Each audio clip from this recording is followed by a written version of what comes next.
Thank you, Mr. Badal. Good day, everyone. Thank you for your time. As Mr. Badal said, my name is Ryan Day. I know you already know I'm a Lindener by birth, but a Guyanese by heart and by nature.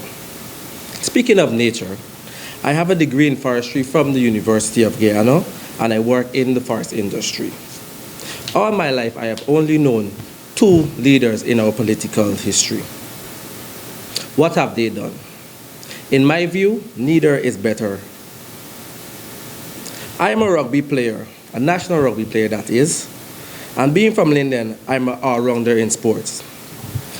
We Lindeners, we take pride in leading sports in all disciplines, despite being denied equal access to facilities and resources like other regions. We strive, we survive, and we win always. As a Lindener, you have failed us. As a sportsman, you have failed us in leadership. As a youth, you have failed us. Where are your policies for development? Looking at Linden, I think to myself, what has happened to our beautiful town? With all the promises made by both political parties, and they never delivered. It is time to change. It is time I choose to change. It is time for Change Guyana.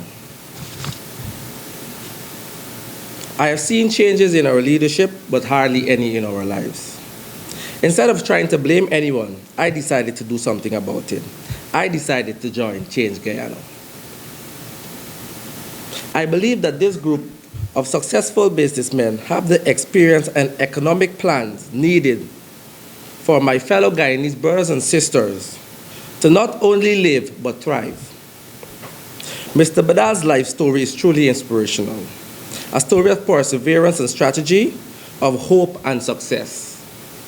Mr. Hines has, in my view, served with distinction in his selflessness and his dedication to all Guyanese, especially in the basketball arena. They epitomize my view on leadership. In talk with both Mr. Badal and Mr. Hines, I understand their frustration, not only with the previous government, but the current government. It is our view in the Change Guyana movement that both parties are one and the same. They stand for corruption, backward movement, or regression. Let's take a look at my beautiful hometown of Linden, for example, which was once the breadwinner of Guyana.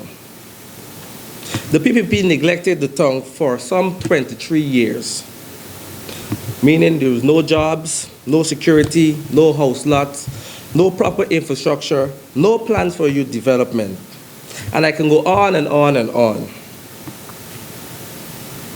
The people of Linden and the people of Guyana grew tired of this. They decided that they needed change. Here comes the new government with their promises of a better life for all Guyanese. What a joke. They had the easiest job in my eyes.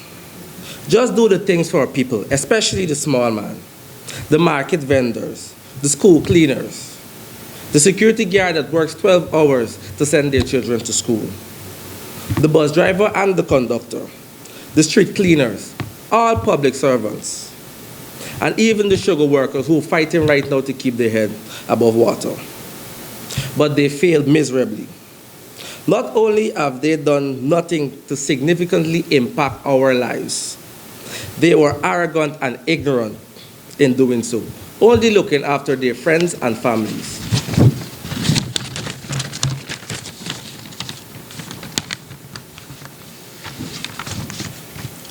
Being in the forest sector, I have witnessed firsthand what this government did.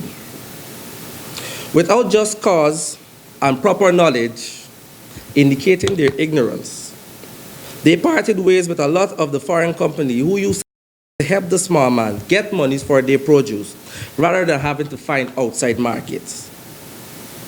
Now, a well-informed government would have sat down with these companies and made sure that these companies comply with the relevant policies and agreements that they have to fulfill in order to help the ones who depend on them most, the small man. Throughout history, we keep giving the government the benefit of the doubt. But they keep saying that they did the right thing in getting rid of these companies. But I ask you, what have they done to fill that void? Nothing. Absolutely nothing. Sorry, my bad. They actually raised the taxes on exporting forest produce to further punish the small man, saying that we need to do value added with no direction to that effect, when the small man has to pay duties on all the machinery that he uses. How heartless can a government be to kick the people when they're down? But have no fear, because there's a light at the end of that tunnel, and that light is called Change Guyana, whose leaders plan to reform the ridiculous and excessive taxation, and will also build a consolidated lumber yard where the small man can sell his or her produce at market value. The team also plans to have a national sawmill where we employ thousands of people. And finally, Guyana can be the exporter of good quality value-added forest products. We, the youth of Guyana and future leaders of tomorrow, are fed up, tired, and need to see a change now. The only way we can do this, my fellow citizens, is by putting our trust and support in people who have a good economic agenda for this country, which is so rich in natural resources. Have you ever asked yourself, how can we have so many natural resources that can rake in billions of dollars each year, but we're still poor?